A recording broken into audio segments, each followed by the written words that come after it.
Почитувани, кога СДС повторно, лажно, ќе прашаат за истрагата за Кочани, нека погледнат на кај главниот обвинител Коцевски, кого го спасија и го држат на функција. СДС и главниот обвинител Коцевски играа пинг-понг во јавноста, се до момент кога тој требаше да си замине од позицијата, па СДС мораше јавно да истапи и да го брани за да се спасат себе си. Кога граѓаните се прашуваат до каде е случајот, треба да знаат дека е на линија помеѓу главниот обвинител Коцевски и СДС.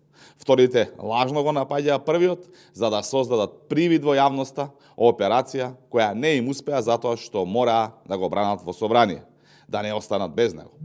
На фолирањето на СДС му дојде крај.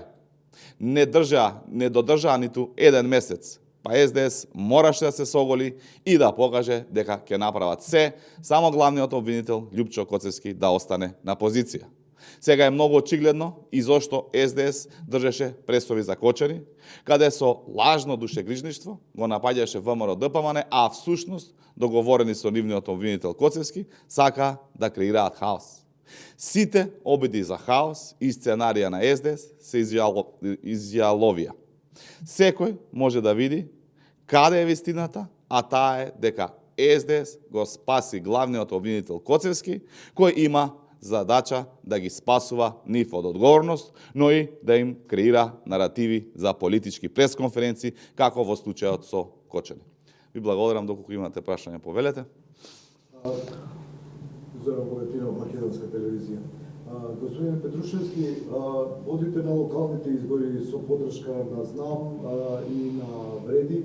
Тоа е коалицијата, нели, за подобра Македонија.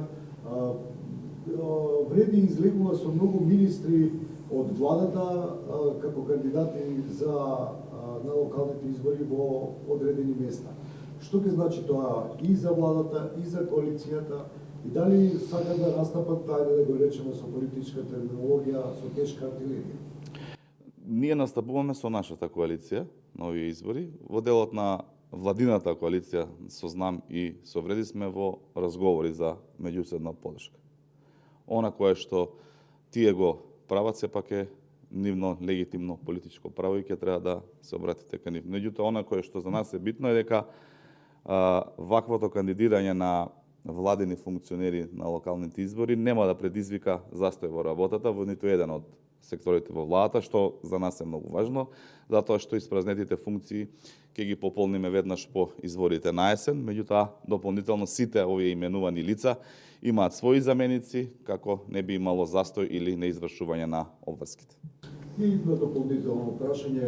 Премиерот нагласи дека одат со коалицијата, ВМРО ДПМН и коалицијата одат со свој кандидат во Кичево. Дали тоа значи, дали е решено дека Фатмир Лимани ќе биде кандидат заеднички или ќе биде тоа, да речеме, некој друг? Дали има веќе избори? Се уште трајат и разговорите и внатепартиските процедури во делот на оние општини кои што не ги номиниравме кандидатите за градоначалници, вклучително и за Кичево, така што ќе оставите да завршат сите тие внатрепартиски постапки за да може да излеземе во јавноста со конечен став. И имаме една реакција побарана која што стигна до кај нас во Центарот за комуникации. Инаку вчера имаше одличен надпревар во реновирана сала во Куманово, каде што ја лично присуствував. Мора да истакнам дека испадите со ксенофобичен говор се резултат на една многу мала група на граѓани. Во тој контекст осудуваме секако вид на националистички испади и говор на омраза, без оглед од чија страна доаѓа. Таквите злоупотреби одат во корист на сите политички струи и структури кои со децении водат политика на омраза едни кон други. Национализмот и говорот на омраза е најдобрата одбрана на криминалот, на структурите кои со години ги злоупотребуваат меѓуетничките односи и гледаат шанса за спас за кариерите и нивната екзистенција во политиката.